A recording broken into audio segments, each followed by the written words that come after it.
সরকার নিজে বলছে, এমপিরা বলছে, মন্ত্রীরা বলছে সিন্ডিকেটের কাছে আমরা পরাজিত।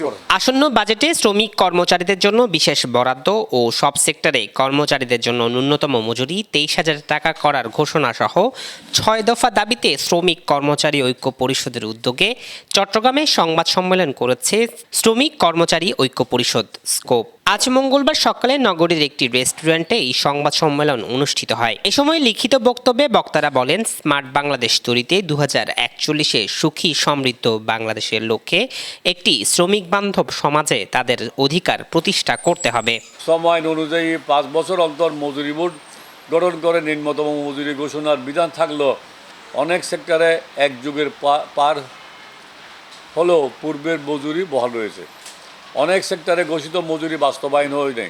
সরকারি কর্মচারীদের জন্য 2015 সালে 8ম পে স্কেল ঘোষণার পর 9 বছর পার হলো 9 পে স্কেল ঘোষণা করা হয়নি। বর্তমান ভারত, পাকিস্তান, চীন এবং বাংলাদেশে জাহাজ ভাঙা হয়।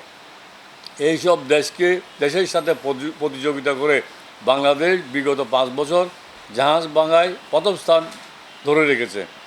সরকার 2018 সালে এই শিল্পের নিম্নতম মজুরি 16,000 টাকা ঘোষণা করলেও 6 বছরে মালিকেরা তা বাস্তবায়ন করেনি।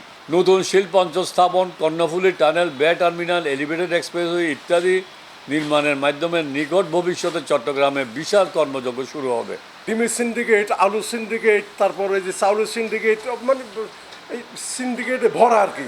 সিন্ডিকেটের একমাত্র প্রতিপক্ষ হইতে পারে যে সেটা হচ্ছে টিসিবি, যেটা বঙ্গবন্ধু করে গিয়েছে। হ্যাঁ, টিসিবি যদি সস্তায় মূল্য জিনিস সরবরাহ করে তাহলে সেখানে মালিকদের আর বা সিন্ডিকেটের বাড়াবাড়ি আর চলবে না। মিলগুলিও জরাজীর্ণ অবস্থা হয়েছে। কোটি কোটি টাকার সম্পদ, মেশিনারি আজকে মরিচা ধরে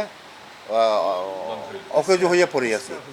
গভর্নমেন্ট পিপিপির কথা বলতেছে ঠিকই, চালু করবো আমরা পিপিপির মাধ্যমে, কিন্তু রিয়েলি যে অর্থে পিপিপির আইনগুলি হয়েছে, নীতিমালাগুলি হয়েছে, এখন 2-1টা দেওয়ার জন্য পত্রপত্রিকায় নিউজ আসতেছে, এটা কিন্তু জাগা ভাড়া দেওয়া ছাড়া আর কিছু না। তো এইখানে আমাদের দাবিটা হলো এই বস্ত্র, পাটকল সহ সকল বন্ধ কারখানার শ্রমিকদের পাওনাটা পরিশোধ করো আর অবিলম্বে মিলগুলি চালু করো। চট্টগ্রাম সারা দেশের একটা সম্পদ, এই সম্পদকে রক্ষা করার জন্য আমরা অনুরোধ করব যাতে বিদেশি এবং দেশি কোম্পানিকে না দিয়ে আমাদের যে এক্সপার্ট আছে এই এক্সপার্টদের দিয়ে আমাদের এক্সপার্ট আছে, ইকুইপমেন্ট আছে, সবকিছু আছে। এ সময় দ্রব্যমূল্যের ঊর্ধ্বগতি তীব্র সমালোচনা করে বক্তারা বলেন, অবিলম্বে সকল শ্রমিকদের জন্য রেশনিং ব্যবস্থা প্রণয়নে বাজেটে অগ্রাধিকার দিতে হবে। সংবাদ সম্মেলনে উপস্থিত ছিলেন শ্রমিক কর্মচারী ঐক্য পরিষদের আহ্বায়ক মুশফর আলী,